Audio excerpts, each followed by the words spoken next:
분양권 명의 변경에 관해 궁금하신 분들은 지금 이 동영상을 꼭 봐주세요. 꼭 봐주세요.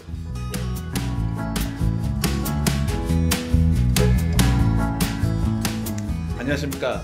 부동산 용남매 박수장입니다. 오늘은 저와 함께 분양권 명의 변경 절차에 관해서 한번 알아보는 시간을 가져보겠습니다. 분양권 명의 변경에 필요한 서류는 무엇인지, 그리고 그 중간중간에 어떠한 절차가 있는지, 그리고 유의점은 뭐가 있는지를 한번 오늘 이 시간에 알아볼 텐데요. 우선 명의 변경 절차에 대해서 한번 그 진행 상황에 대해서 알아보겠습니다. 일단 필요한 서류를 준비하셔야 되고요. 그리고 중간중간 과정은 서류를 준비하시면 시청에 가서 실거래가 신고서 작성을 하시고요. 그리고 은행에 가서 매도자가 그 대출 실행을 일으켜 놓은 거를 매수자가 승계하면 되는 거고요. 그리고 분양사무실 가셔가지고 그 대출 승계 확인서라는 걸 받습니다. 그래서 그 모든 서류를 다 취합해서 매도자와 매수자, 양도인 간 양수인 간의 권리 승계가 이루어지는 겁니다. 그리고 매도자는 세무서 가셔가지고 그 차액분에 대한 양도세 세금을 내시면 되고요. 그 다음에 매도자, 매수자는 이제 집에 들어가셔서 파신 분은 잘 파셨을 것이고, 사신 분은 실거주건 투자건 어떠한 그 목적이 있으셔서 사셨을 텐데 그렇게 해가지고 마무리가 되는 겁니다. 그래서 그 절차 부분에 대해서는 이렇게 간략하게 보시고요. 필요한 서류부터 먼저 알아보겠습니다. 우선 양도인, 양수인, 양도인 자체가 이제 매도자인데요. 매도자는 대리가 일반적으로 불가합니다. 그래서 본인이 꼭 오셔야 하고요. 이건 회사마다 약간의 규정은 다른데 제가 말하는 거는 케이스 바이 케이스보다는 일단 기본 원칙에 대해서 제가 얘기를 해드리겠습니다. 그래서 매도자, 즉 양도인은 대리가 불가능하고요. 반드시 본인이 오셔야 합니다. 그리고 양수인 같은 경우는, 즉 매수자죠. 구입을 하시는 분들 입장에서는 대리가 가능합니다. 그래서 그 위임장을 작성하셔가지고 그에 맞는 서류를 준비하시게 되면은 양수는, 즉 매수자는 대리가 가능하다라고 결론을 지으시면 되겠습니다. 그래서 지금 보이는 것처럼 이런 양도인은 분양계약서, 그리고 옵션계약서, 인감증명서, 이거는 일반 인감증명서는 매도자는 매수자의 인적사항을 기재해 가지고요, 동사무소에서 매도용 인감 발급하러 왔습니다 라고 하면 매수자 인적사항을 기재를 하라 그럽니다. 그러면 빠짐없이 꼼꼼하게 일단은 기재를 하시면 되는 거고요. 그리고 집원 주소가 아니라 다 도로명 주소로 하셔가지고 그 주소를 기재를 해야 된다는 거, 그렇게 알고 계시면 될 것 같고요.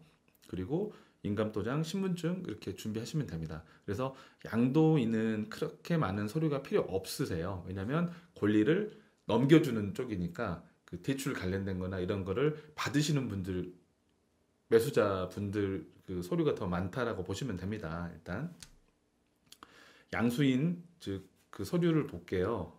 매수자 서류는 인감증명서, 그리고 주민등록 등본, 인감도장, 신분증 이렇게 필요하고요. 그 다음에 부동산 실거래 신고 필증이 필요합니다. 그리고 마지막으로 그 중간에 은행에서 중도금 대출 승계를 받게 되면 은행에서 대출 승계 확인서를 줍니다. 그래서 이걸 가지고 은행 그 서류를 준비하시면 분양 사무실에 가셔가지고 명의 변경에 필요한 서류는 모든 걸 다 갖추게 되는 것입니다. 그래서 이 필요 서류 같은 경우는 지금 항상 그 매도자 말고 매수자분께서는 일단 그 전반적인 서류 진행이나 이런 게 약간 여유분으로서 더 준비하시는 게 좋습니다. 왜냐하면 이 명의 변경은 안 해보신 일들일 수도 있겠지만은 굉장히 혼잡하고, 그 다음에 대기 시간이 굉장히 길고, 그러니까 서류는 항상 인감이건 등본이건 초본이건 한 통 정도는 더 여유분으로 챙기셔가지고 일 진행하시면 될 것 같아요. 그래서 서류를 다시 한번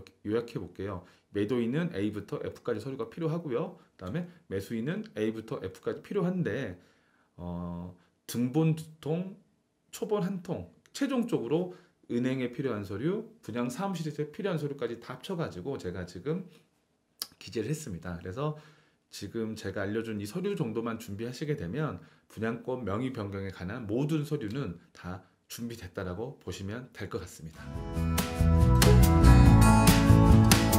중도금 대출 시 필요한 서류는 이것도 은행마다 약간씩 차이는 있습니다. 어떤 그 각 은행마다 요구하는 그 서류들의 약간 차이는 있는데 기본적인 건 뭐냐면 소득 입증을 하실 수 있는 그런 서류와 소득 입증이 안 되시는 분들이 필요한 서류가 구분돼 있고요. 거기다가 추가적으로 뭐 국세 안납이랄지 지방세 안납이랄지 그런 것까지 세금의 그 연체 없이 그런 걸 그 증명할 수 있는 그런 서류까지 필요한 은행들도 더러 있습니다. 그래서 제가 말하는 거는 기본적인 것만 다시 한번 정리 한번 해보겠습니다.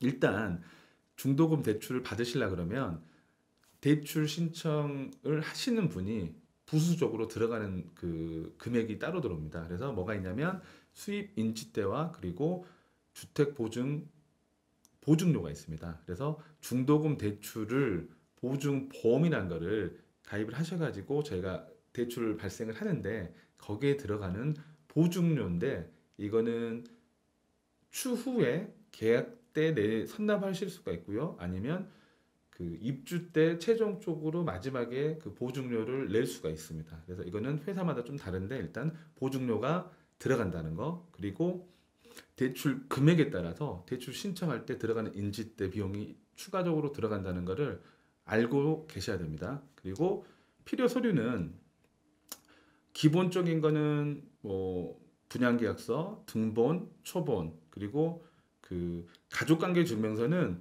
일단 가족이 분리돼 있거나 그러신 분들, 결혼 안 하신 분들은 가족관계 증명서가 추가로 별도로 들어가는 서류고요. 그렇지 뭐 그 예외적인 사항이 아니신 분들은 서류가 필요하진 않습니다. 그래서 근데 이왕이면 뭐 가실 때 뭐 그렇게 힘드시지 않으면 하나 정도 여유 있게 띄우셔도 될 것 같고요. 그리고 건강보험 자격 득실 확인서는 이건 기본적으로 꼭 들어갑니다. 그래서 이거를 건강보험공단에서 이렇게 발급 받으실 수가 있고요. 그다음에 1577 1000번으로 전화하셔가지고 대출 그 받으려고 하는데 이거 은행이나 아니면 내가 받고 싶은 팩스 번호 알려주셔가지고 받으실 수 있습니다. 그래서 팩스 민원이 가능한 서류입니다.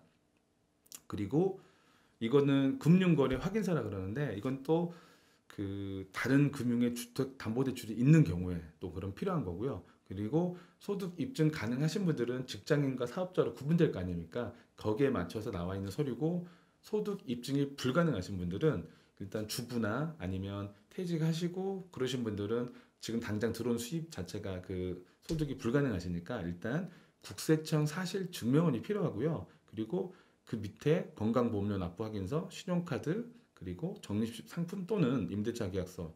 그러니까 그 중에서 한 가지를 택하셔가지고 그 대출 승계를 받으시면 되는데 기본적으로 대출이 조금 강화되다 보니까 명의 변경 날 그냥 가셔서 될 거야라고 생각하시고 가시는 것보다는 미리 준비하셔가지고요.